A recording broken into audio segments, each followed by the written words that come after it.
Hi, it's T. Carlson here, and the Rocky Steelbooks from Best Buy continue to get released as they're coming out in week-by-week intervals. And we've arrived at the second release in the set, that being 1979's Rocky II. I'm going to unbox this release, share my opinions, and let you know if I recommend this release or not.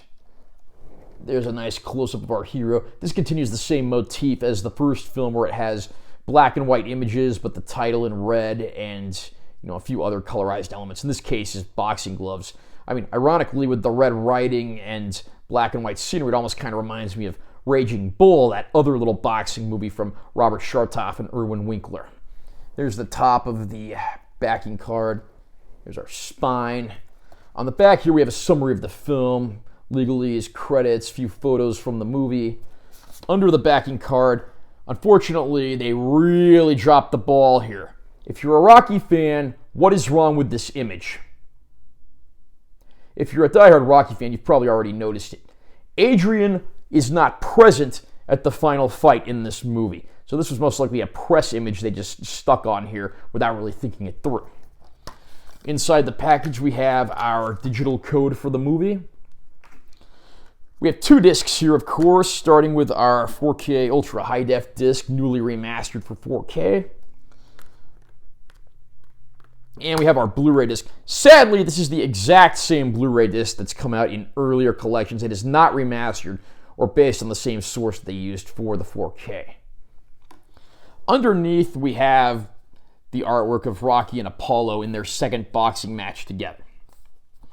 I will read the summary of the film as follows from the backing card.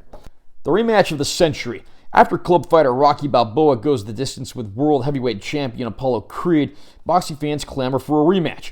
But Rocky, having sustained massive injuries, announces his retirement. Though he tries to make a new life for himself, Rocky realizes that he can't escape his true calling. The ring beckons once more, and the Italian stallion must prepare for the fight of his life. When a movie comes out of nowhere, something of an underdog hit, people are understandably going to want a sequel. Rocky II was released in 1979, 3 years after the original movie. Most of the original cast members, of course, came back to reprise their roles. And this movie is good because it's the last of the Rocky movies that was really story-heavy before Sylvester Stallone started swapping out story and drama for spectacle, a move that both benefited and hurt the series in the long run. Sylvester Stallone directs this film. He'd direct all of the subsequent Rocky movies with the exception of Rocky V. Rocky V and the original, of course, were directed by John G. Avildsen, known for his work on the Karate Kid franchise. This time around, we get to see Rocky and Adrian's relationship continuing to grow as the two get married and, of course, are expecting their first child. You get to see Rocky's relationship with characters like Paulie and Mickey, and his conflicted nature when Adrian's hospitalized and he wants to go out and train for a rematch with Apollo. Apollo wanting to rematch Rocky, and he wants to prove to the world that he really is the best. And when it boils down to it, the boxing match at the end of this movie is certainly one of the best in the series.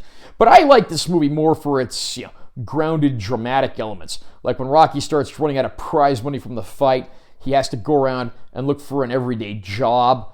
We get to see him trying to act in commercials, but his inability to be able to read stuff off of cue cards shows that he was never the best reader, and it's something he struggles with. We even see him try to take up a job in the meat plant with Paulie. So it's a very interesting and logical progression of what we saw in the first movie. The only problem with Rocky II, though, is it tends to meander and drag in places. The subplot with Adrian being in a coma and stuck in a hospital bed does tend to drag on longer than it needs to. I really think this movie could have been about 20 minutes shorter, yet still packed the same emotional, dramatic punch.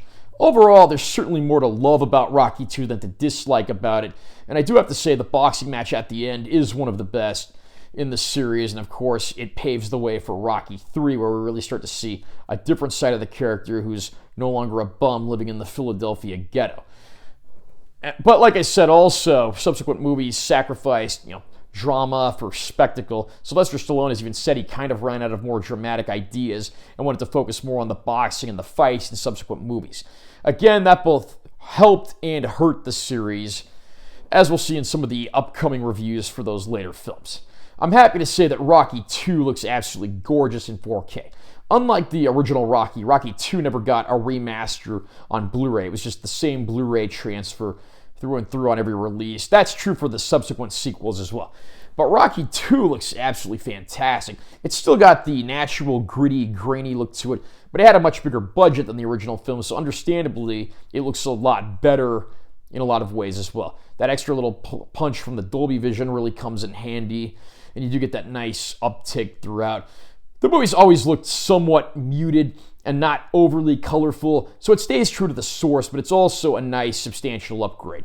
There have been some reports in other people's reviews online regarding pitch in the audio. I'm not an audiophile, so I really can't speak for this.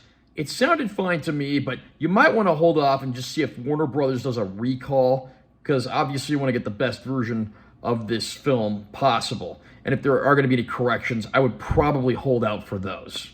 Sadly, no bonus features of any kind in this set. DVDs and Blu-rays of Rocky 2 have never included any bonus features, and that's no exception. I really wish Sylvester Stallone would have recorded like a new commentary track or maybe a looking back featurette, considering he went back into the studio to make a new cut of Rocky 4. It is a shame he couldn't do something like that for the existing movies. Rocky 2 is a pretty strong sequel despite meandering in a few areas, and I'm happy to say that this 4K release certainly does it justice. I just wish that included a Blu-ray disc that was sourced from the same new 4K remastered master.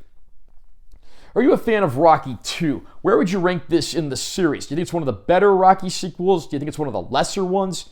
Comment down below and let me know what you think. Also, remember to subscribe to this channel for more content because I'm always posting new videos. And make sure you give this one a like if you found it helpful. I'm Taylor T. Carlson. I'll see you next time.